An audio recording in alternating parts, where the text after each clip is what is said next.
Bonjour à tous. Le grand motivateur Zig Ziglar a dit « Votre attitude détermine votre altitude ». En fait, devenir millionnaire est plus une affaire d'attitude. Le savez-vous? Je me nomme Joan Mouba. Je suis cofondateur de la plateforme Sunesi Center. Et aujourd'hui, on va continuer avec les 7 étapes pour devenir millionnaire.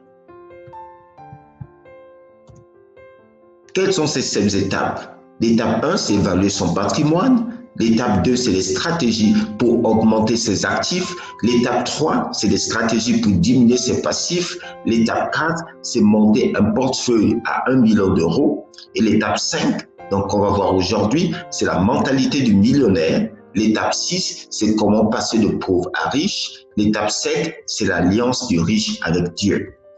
Pourquoi ces 7 étapes? Mais parce que la plupart des personnes ont des faux préjugés sur les millionnaires. Elles pensent que les millionnaires sont... devenir millionnaire, c'est une affaire de chance, d'héritage, de coefficient intellectuel, de diplôme, ou qu'en fait, il faut être malhonnête. Mais devenir millionnaire est plus une affaire de principe que de niveau de salaire et de conditions sociales. À qui s'appellent ces 7 étapes? Vous êtes étudiant et vous voulez poursuivre, accomplir votre destinée dans la liberté financière, sans que cette décision ne soit conditionnée par l'argent, par les ressources. Vous êtes jeune professionnel qui veut être un honnête intendant des richesses que Dieu fera passer entre ses mains, en les multipliant par exemple. Ou bien vous êtes quelqu'un qui veut impacter positivement son environnement, notamment la cause de la veuve, de l'orphelin, et beaucoup d'autres problèmes sociaux qu'on voit aujourd'hui. Donc, on a vu que l'étape 1, c'était évaluer son patrimoine. Donc, faire la différence entre l'ensemble des actifs et l'ensemble de vos passifs. L'étape 2, c'était les stratégies pour augmenter ses actifs, notamment par des épargnes, avec un taux supérieur à l'inflation, des plans d'épargne, avoir la bourse, donc avoir des obligations, des actions ou des parts d'entreprise, l'immobilier et bien d'autres. L'étape 3, c'était des stratégies pour réduire ses passifs. Celui qui paie ses dettes, voilà, parce que les dettes, c'est des passifs avec les intérêts, etc. Cela consomme donc votre revenu, donc une partie de votre patrimoine. Et on avait vu que si vous réduisez, d'accord, vos passifs, et bien votre patrimoine augmente aussi. Donc, remboursez vos crédits, vos dettes et décidez de mener une vie le plus possible sans dette. D'accord?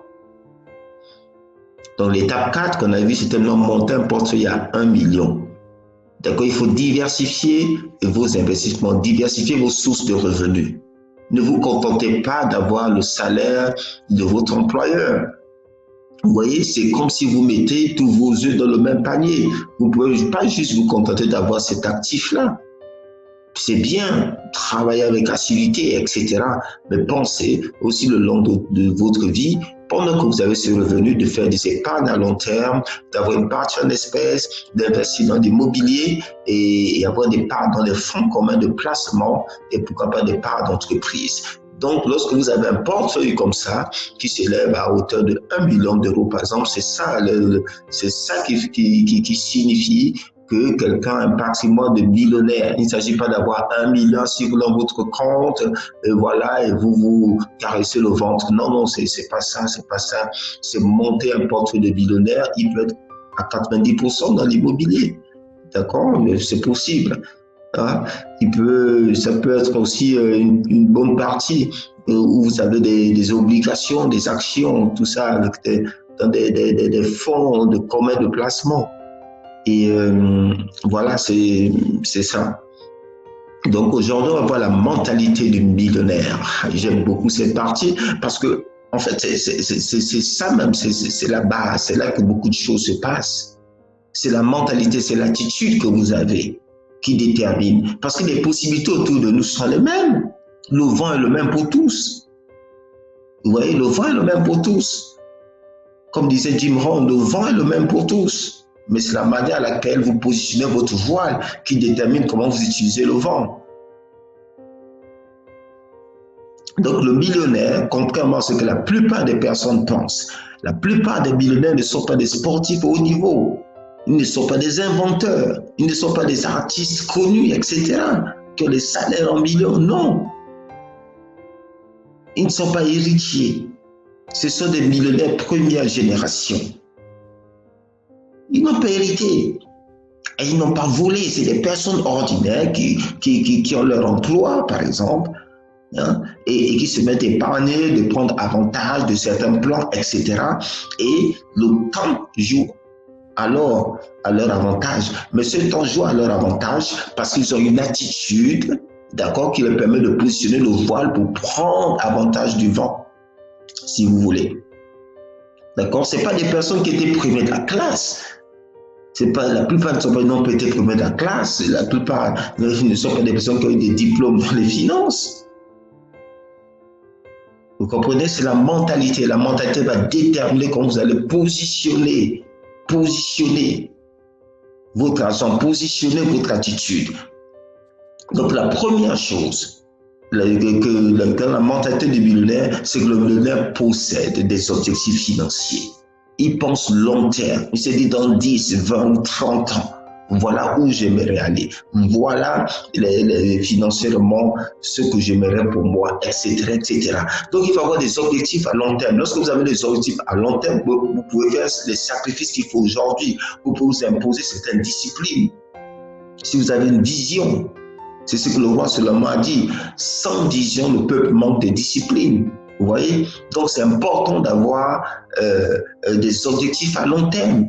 Quel est votre objectif financier dans 2 ans, dans 5 ans, et même dans les 6 prochains mois ou cette année? Quelle somme aimeriez-vous épargner? Qu'est-ce que vous dites? Lorsque vous avez une vision, ça va vous aider, ça va vous rendre un peu plus positif. Sans vision, ce qui se passe chaque jour dans vos finances devient comme votre réalité. C'est comme si vous avez l'impression que c'est le point final. Non, déterminez où vous voulez aller. Donc, mettez vos objectifs financiers. Si vous dites par exemple, bon, voilà, dans 10 ans, j'aimerais avoir une épargne de 10 000 € ou de 5 000 €. À ce moment, vous allez chercher à ajuster votre manière de dépenser, vos styles de vie, etc. Voilà pourquoi le millionnaire, donc on passe sur le deuxième point, vit une vie frugale. Il vit en dessous de ses moyens. Les gens pensent que les millionnaires, c'est ce qu'on voit à la télé. Voilà, c'est la vie du millionnaire qui a une Ferrari, voilà, qui a, je sais pas, qui a un jet privé, etc., etc. Non, ça c'est ce que la télé vous montre. Quelqu'un qui est millionnaire, quelqu'un qui a gagné sa vie normalement, voilà. Ces personnes que vous voyez à la télé, c'était des milliardaires, etc. Je ne suis pas en train de vouloir critiquer ou mettre du négatif sur qui que ce soit. Non, ce que je suis en train de dire, c'est que la plupart des millionnaires vivent une vie frugale. C'est des personnes qui vivent en dessous de leurs moyens pour pouvoir épargner, prendre avantage de ce qu'on a vu, de l'effet cumulé sur plusieurs années, etc. Et à certains taux, ils ont commencé à investir dans des fonds communs d'investissement, etc. D'autres ont eu la possibilité d'avoir des parts dans des entreprises. Beaucoup ne sont pas forcément chefs d'entreprise, mais ils vivent une vie frugale, une vie en dessous de leurs moyens. Ils n'achètent pas, ils ne s'endettent pas pour acheter, pour financer des passifs, des choses qui perdent la valeur, qui causent encore des pertes d'argent. S'endetter pour acheter des voitures, pour forcément prendre un appartement qui est au-delà, qui est surdimensionné, etc. S'endetter pour acheter des chaussures, s'endetter pour acheter vraiment des passifs. Ils ne le font pas. Ils ne le font pas. Donc, déterminer de vivre une vie frugale. Et les millionnaires, c'est des personnes honnêtes, disciplinées, positives et qui croient que c'est possible d'être millionnaire. Bien sûr, la base, c'est la foi. Vous devez croire, vous devez vous dire que je peux arriver à cet objectif. Et lorsque vous voulez être millionnaire, lorsque vous mettez à épargner, vous êtes obligé d'être discipliné. Vous pouvez épargner aujourd'hui, le lendemain, vous mangez l'épargne, etc. Ça ne va pas marcher. Il faut le faire longtemps. Il faut faire longtemps. Avant de faire ma première acquisition immobilière, on épargne plusieurs années, 5 ans. 5 ans, moi. Épargne intensive. Et vous pouvez mettre à être agressif dans l'épargne. C'est ça lorsque vous avez une vision, lorsque vous avez un objectif que vous voulez accomplir. Donc, croyez que c'est possible pour vous aussi, peu importe là où vous êtes. Je vous ai raconté mon histoire où je vivais beaucoup à partir des découvertes, etc. J'étais endetté. Je ne peux pas imaginer qu'un jour, j'allais pouvoir épargner, que j'allais pouvoir acquérir un bien immobilier. Je ne pouvais pas imaginer ça à cette époque-là. Mais si c'est possible, lorsqu'on commence à adopter une certaine mentalité et vivre la vie frugale, comme je vous dis ici. Et le millionnaire aussi, donc le point 4, c'est un lecteur. Vous allez voir qu'ils ont de l'habitude de lire, pas de passer le temps devant la télé des heures ou des réseaux sociaux pendant des heures, etc. Non, excusez-moi. Le millionnaire, c'est quelqu'un qui recherche l'information. Il ne se dit pas que je suis intelligent. Il cherche l'information spécifique qui peut lui permettre de bien placer son argent, etc. Et s'instruire, voilà, régulièrement. Si vous lisez 15 minutes par jour, facilement, vous allez lire au moins un livre, je peux dire, par mois. Au moins, sinon 2. D'accord? Et ne pensez pas le temps à lire des romans. Lisez aussi des livres qui vous inspirent sur des sujets spécifiques de la vie. Ok? Et un livre que je recommande beaucoup, c'est la Bible, notamment la partie Proverbes. Il s'enseigne beaucoup sur les principes financiers, etc. C'est de là que je tire principalement ma mentalité au niveau des finances. Voilà, ce sont les conseils de Salomon, qui est un roi, qui a fait prospérer non seulement lui, et qui était béni de Dieu, et qui a fait prospérer son peuple, les gens autour de lui. Et c'est ça mon désir. C'est ça que je veux. C'est vrai que d'autres personnes se disent que c'est pas possible aujourd'hui, voient le chemin, parce que c'est possible. C'est possible pour vous aussi. Donc le point 5, c'est que les millionnaires recherchent la liberté financière et non les signes extérieurs de richesse. Ce qui est important pour les millionnaires, c'est d'abord la liberté. La liberté de quoi? De pouvoir poursuivre ses rêves, ses objectifs, etc., réaliser ses rêves. Et non les signes extérieurs de richesse. Non sa marque de portable, ni la marque de sa voiture, etc., ni les plats copieux, les restaurants qu'ils fréquentent. Non, ça c'est pas important pour eux. La plupart des millionnaires ne vivent pas cette vie que les gens s'imaginent. Non. Donc ils recherchent plus la liberté financière. Où est votre priorité? Est-ce que c'est de vous acheter des signes extérieurs de richesse, bling bling en guillemets, ou bien d'être libre, d'accord, de vos finances, sans des soucis financiers.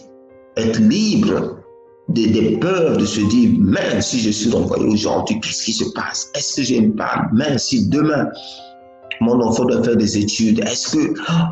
Vous voyez, la liberté. D'accord? On va prendre le point 6, d'accord? Il l'aide avec ses finances. Ah oui, plusieurs personnes se disent que les millionnaires sont avares, que c'est des chiches, c'est des hommes picsou. Non, vous vous trompez. Parce que la plupart des millionnaires ont la possibilité d'impacter avec leurs finances.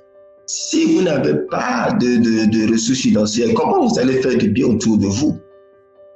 Il y a des personnes il y a des jeunes qui n'ont personne, qui ont du talent, qui sont intelligents, mais ils n'ont personne pour payer leur fourniture.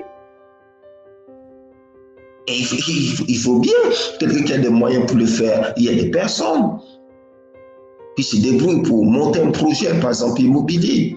Il leur manque quelque chose pour pouvoir construire. Il y a des personnes qui veulent juste manger. Il y a des personnes qui veulent se soigner et se sont retrouvées malades. Elles n'avaient pas prévu ça dans leur vie. Elles se retrouvent coincées, inaptes. Il y a des personnes qui mendient dans la rue pour des raisons qui sont au-delà de leur compréhension. Et bien, il faut des personnes qui ont des ressources pour équilibrer ça de notre société. Il y a des jeunes filles, des jeunes gens qui se prostituent parce qu'ils n'ont personne pour financer leurs études. Ils n'ont personne pour financer leurs études.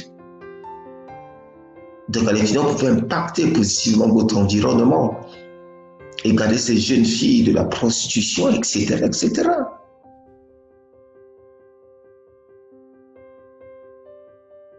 Le point 7, Un millionnaire ne compte pas sur un héritage. Plusieurs personnes se battent pour des héritages laissés par les parents. D'autres programment même la mort de leurs parents pour avoir quelque chose. C'est dommage. Parce que ce que vos parents construisent, vous êtes censés les amener plus loin, pas attendre cela pour phagocyter. C'est vrai que l'homme de bien laisse un héritage aux enfants de ses enfants. Vous devez prévoir, vous laisser un héritage à vos petits-enfants. Pas laisser des dettes, pas laisser un esprit de pauvreté, pas laisser une mentalité médiocre, une mentalité de pauvreté, une mentalité de paresse. Non, mais une mentalité que c'est possible. Ça ne suffit. Il n'y avait pas de millionnaires dans ma famille. Il n'y avait pas de personnes qui avaient des ressources, qui impactaient possible dans ma famille. Eh bien, maintenant, ça va être moi. Je ne vais pas attendre qu'on me donne ceci, cela. Non, merci. Dieu m'a donné les bras. J'ai la possibilité de respirer. J'ai la santé. Aujourd'hui, eh bien, je peux faire quelque chose de positif avec. Je ne vais pas attendre me battre avec quelqu'un à gauche, à droite pour des biens. Non! Non! C'est possible pour vous. Ne vous dites pas que je compte sur tel. Non, non, non, non, non, non, non. Construisez, appliquez la discipline, construisez avec le temps. Ce que vous voulez hériter là, cette personne l'a construit avec le temps. Cette personne s'est disciplinée, a fait certains sacrifices. Mais vous voulez juste les choses comme ça? Non, faites le sacrifice. Devenez celui qui laisse un héritage à ses petits-enfants. Et en fait, le millionnaire s'associe avec d'autres. Beaucoup de personnes peuvent avoir une vie limitée. Et j'avais beaucoup cette vue-là. Limitée, juste autour de vous, ce que vous êtes capable de faire. Mais lorsque vous commencez à travailler en équipe, vous commencez à vous associer, vos possibilités aussi s'associent, votre réseau s'associe, parce que le réseau de ceux avec qui vous êtes associé, de manière indirecte, devient aussi votre réseau, etc., etc. Et des possibilités rentrent, développer des relations, développer des partenariats d'affaires, etc., etc. Vous allez voir, ça va étendre vos possibilités financières. Et oui, ça va étendre vos possibilités financières. Donc, la plupart des millionnaires ne sont pas des sportifs haut niveau, non. Ne sont pas des inventeurs ou des artistes connus, non. Ne sont pas des millionnaires première génération, non. N'ont pas hérité, non. Ne sont pas des politiciens, non. Et ils n'ont pas volé leur richesse. D'accord, honnêtement, ils épargnent, ils ont vécu une vie frugale pendant longtemps, ils avaient cet objectif-là de laisser quelque chose de positif à leurs enfants, à leurs générations, donc ils ont dû être honnêtes, disciplinés. Si vous n'êtes pas honnête, la prison vous guette de toutes les manières, et ils cherchent l'information, ils ne sont pas intelligents, et ils recherchent plus la liberté financière que les signes extérieurs de richesse pour montrer à tel ou tel, vous n'allez pas les remarquer généralement.